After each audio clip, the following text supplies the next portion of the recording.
Păstor de veșnicii și în orice chip am vrea să fii. În țara păcii unde-s bucurii, în țara noului Ierusalim.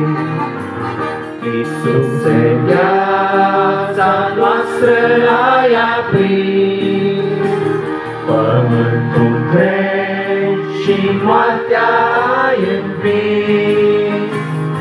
În urma ta învinge vom și noi, căci tu ne ești tărie, sfântă în război.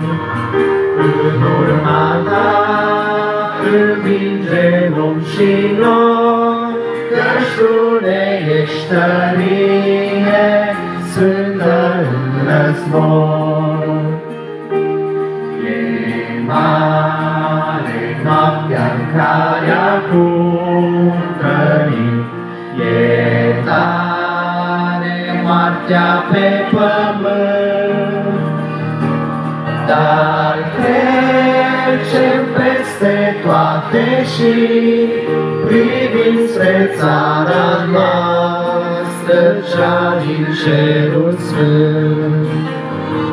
Iisuse, viața noastră ai aprins, pământul întreg și moartea ai învins.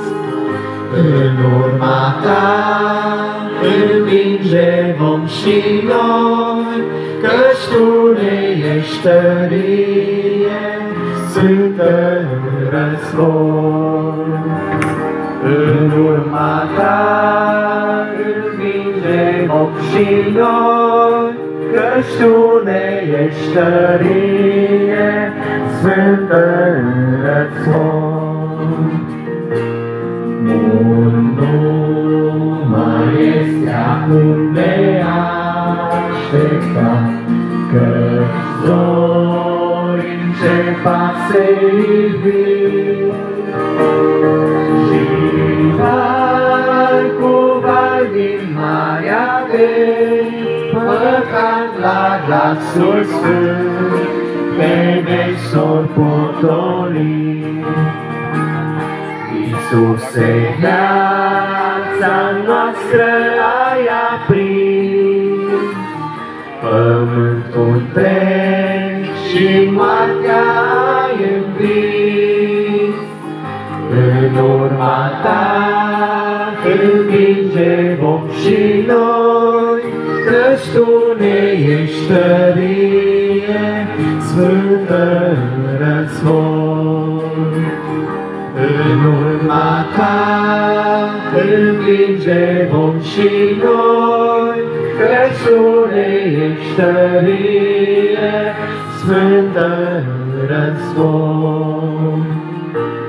Un soare nou pe cer va răsări, cu ochiul încă n-a privit, iar neagra noapte se va risipi. Iisus, Iisus, Iisus a biruit. Iisuse, viața noastră ai aprins, pământul întreg și moartea ai învins. În urma ta învinge vom și noi, căci tu ne ești tărie, sfântă în război.